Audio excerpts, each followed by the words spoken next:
यकीन जानो, अल्लाह तबारक तआला ने सीमांचल के इस बेटे को, तुम्हारे इस भाई को भी अल्लाह ने ये जज्बा दिया है कि दौलत की तलब या शोहरत की तलब लेकर सियासत में नहीं आया। सियासत में एक ही तलब है कि सीमांचल आजादी के मुसलसल 72 सालों के बाद भी आज सही तौर पर देसी अंग्रेजों की गुलामी से निजात नहीं पा सका है। आओ हम और सब मिलकर लड़ेंगे और सीमांचल में स्कूल की, कॉलेज की, सड़कों की, रोजगार की और पुलों की तहरीक को लेकर उठेंगे आप सब। और अगर आपने हमें साथ दिया तो यकीन जानो हम सीमांचल की तकदीर भी बदलेंगे, सीमांचल की तस्वीर भी बदलेंगे। ये कुछ नादान कहते हैं अख्तर ईमान में तो दाएं वाले का बाएं वाले का दोनों पोस्टमार्टम कह दिया, फिर साथ किसका देगा?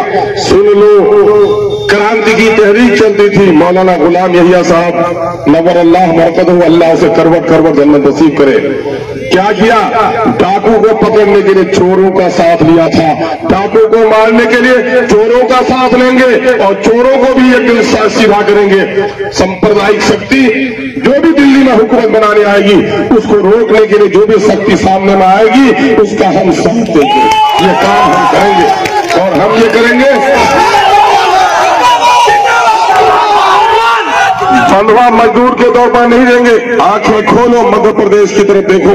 मध्य प्रदेश में 2 आदमी मायावती बहन का जीता और कहा मंत्री बन जाओ, कहा मंत्री नहीं बनेंगे। कहा क्या लोगे? कहा मेरे दलितों के तमाम मुकदमात उठा दो। अखबार वालों ने लिखा, मीडिया के लोगों ने तबसरा किया कि अगर 20 आदमी भी जीतकर कांग्रेस में आता तो दलित का एक मुकदमा नहीं उठा सकता। 2 आदमी जीतकर सबका मुकदमा उठाने का काम किया। चलो जरा हैदराबाद 1 मिनट के लिए। 2-3 आदमी एमएलए जीते थे, अवैसी साहब के वालिद सुल्तान मोहम्मद अवैसी साहब। और जब सरकार बनने में दिक्कत हुई, जब इनके वोट की जरूरत हुई, हमारे यहाँ पर कोई लालची होता तो लाल बत्ती पर अपने जमीन का सौदा कर लेता। कुर्बान जाओ उन लोगों पर जिन बुजुर्गों ने अपना सब कुछ निछावर किया कौम के खातिर। पार्टी ने कहा वजीर बन जाओ, कहा वजीर नहीं बनूंगा। कहा कि क्या चाहिए? ताकि मुझे एक मेडिकल कॉलेज का परमिशन दे दो।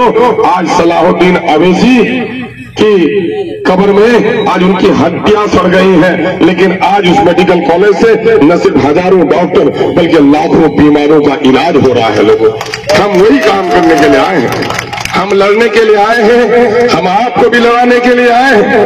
हम आपका वोट लेकर आपको छोड़ने वाले नहीं हैं, बल्कि हम ये कहने के लिए आए हैं कि पार्लियामेंट की दरो दीवार में अगर अख्तर ईमान की बात नहीं मानी गई तो ये 7 स्टेट जो आसाम का है, मणिपुर का है, मेघालय का है, ये तय करेगा किशनगंज कि किशनगंज के मसाइल हल नहीं होंगे तो किशनगंज की सड़क और किशनगंज की ट्रेन की पटरियों से कोई गाड़ी आगे नहीं बढ़ पाएगी।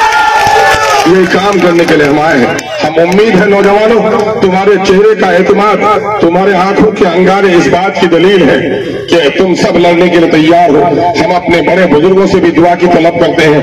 अजीज नौजवानों, आपसे गुजारिश करते हैं, उठो, लोभ लालच से ऊपर उठो, उठो जालिमों के खिलाफ उठो, उठो उन बेईमानों के खिलाफ उठो, उठो अपने नस्लों की हिफाजत के लिए उठो, उठो सीमांचल की तरक्की के लिए उठो। सीमांचल एक कश्ती की तरह है, हम हिंदू मुस्लिम सिख ईसाई हम सब इसके मुसाफिर हैं और ये कश्ती आजादी के 72 साल तक गरीबी, लाचारी, बेबसी, निरक्षरता और पिछड़ेपन के काले समुद्र में भटक रही है। आओ सब मिलकर हमारे हाथ पर हाथ रखो ताकि हम इस कश्ती को किनारे तक पहुंचा सकें। एक आखिरी बात सुन लो, फूल नफरत का चमन में अपने खिलने न देंगे। हमने जान की बाजी लगाकर फूल को मसल दिया था कि नहीं मसल दिया था? फूल नफरत का चमन में अपने खिलने न देंगे, तीर अदावत की अपनी बस्ती में चलने न देंगे। कमजोर हाथों में कयादत अपनी अब जाने न देंगे। पतंग है तरक्की की अलामत, पतंग को अब रुकने न देंगे, पतंग को अब रुकने न देंगे। इनकलाब जिंदाबाद, खालिद चौक के सभी नौजवान, हिंदू मुस्लिम साथी जिंदाबाद। लगाओ तो एक बार पतंग छाप। बहुत बहुत शुक्रिया। अस्सलाम वालेकुम, आदाब।